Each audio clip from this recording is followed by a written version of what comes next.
This is TWiT. Unless you're on a computer for 22 hours straight, battery life is going to be a lot more personal. I think the thing that made me sit up and pay attention was actually in TechCrunch, where the reviewer said, "Oh, this thing works like an iPad." Matthew Panzerino, yeah. Yeah, and then said the click is responsive, every interaction is immediate, it feels like an iOS device in the best way. And the reason I thought that was really important is because it points to a trend that we're actually seeing on the Windows side too, which is the notion that computing is not going to be based on the model that we're used to, where the keyboard and the mouse are your primary sources of input and data manipulation and data access. We're moving to a model where it's going to be tactile and immediate, and you and your data are going to flow between your mobile device and your laptop device and back and forth. And I thought it was interesting that Apple is massaging and amplifying user expectations for a shift that's already in progress, and a shift that's already been happening with people who are hardcore Surface users for quite a while.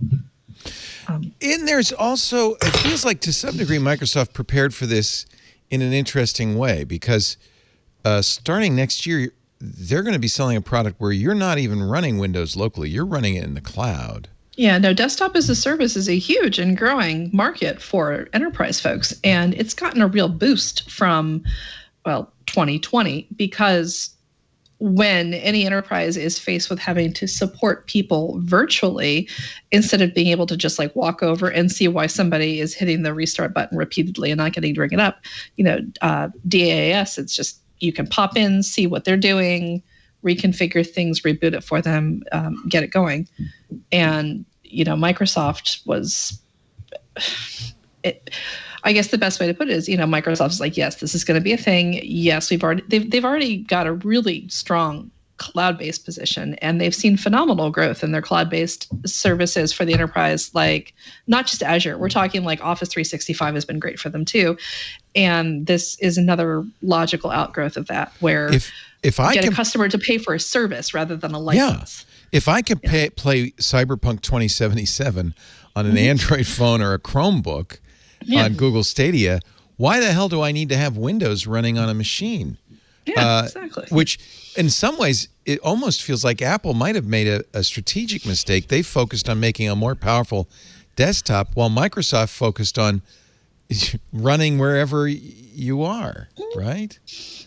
But are they really aiming at the same audience? For all that we're sitting here talking about this, a lot of Microsoft's bread and butter is in really... almost boring, or we run the world type places like hospital offices or school administrations, things like that. Yeah. And Apple's done a really good job of colonizing a much different set of offices and industry verticals. So I don't know if you can necessarily compare them one-to-one anymore. They're very different companies in a lot of ways. Microsoft makes an increasing percentage of its revenue quarter over quarter based on cloud-based services and data manipulation, whereas Apple is beginning to move into consumer-based services and emphasis on wearables and phones and things like that.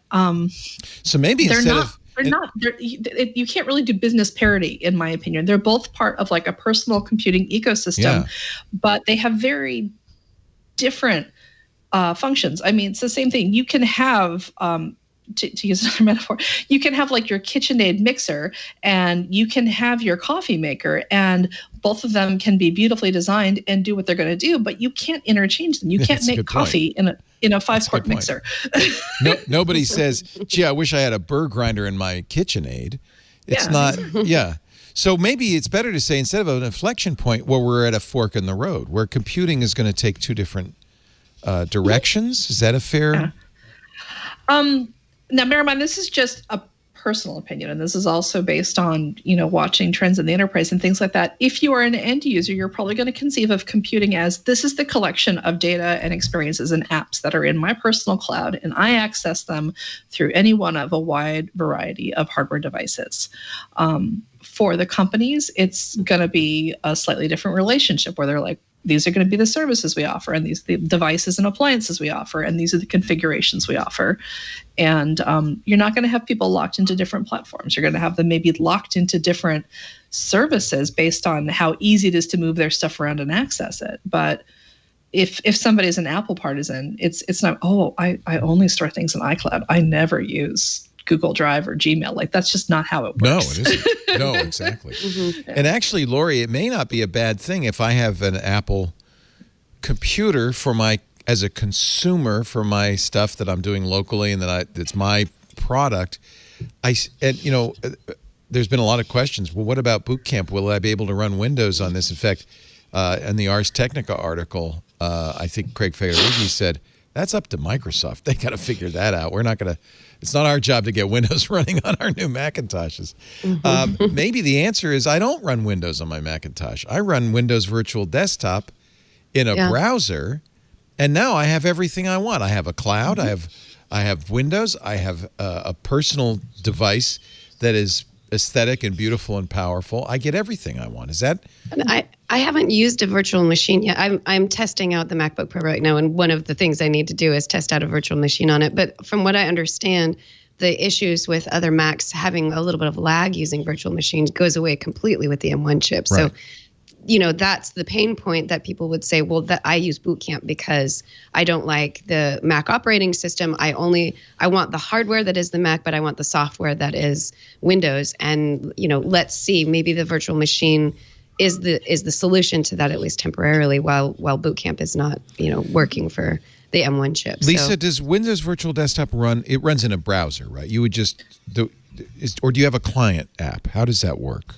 Do you know? You asked me, and I haven't actually had any hands-on time with it. Well, nobody has. It comes out next year. I mean, I would, in theory, you could run it in a browser. Here's what I find really interesting. While a number of manufacturers, including Microsoft, have been, said, well, we're going to embrace the M1 chip, but we're not going to do it right away, or, Office is currently in beta. Google, within days, said, oh, here's Chrome. And I thought about it, and I realized that's actually because I think Google sees Chrome as the window into Windows Virtual Desktop. I know they see Chrome as the window into Stadia. People complain, oh, my M1, it's not going to play video games, it doesn't have a discrete GPU. Who cares? You're going to be running, when that hit me, I thought, I don't have to worry about native games on my Mac, on my new Mac, because I'm going to run Chrome native, and it's going to use WebAssembly or whatever technologies, PWA technologies it uses, and I can play Fortnite. I could play. I pre-ordered Cyberpunk 2077. I could play all of that because it's not running on the machine. It's running in the cloud. I'm streaming it to a browser. I think to me, that's why I think this is a sea change, and I don't know how it's going to shake out. But I think you nailed it, Lisa, by saying there's a personal thing. Like my wristwatch is or a piece of jewelry is a personal object, a commodity that's mine, my phone. But it's a window into a larger tool set that is actually probably in the cloud, much of it, right? And this is Microsoft's perfectly positioned for that.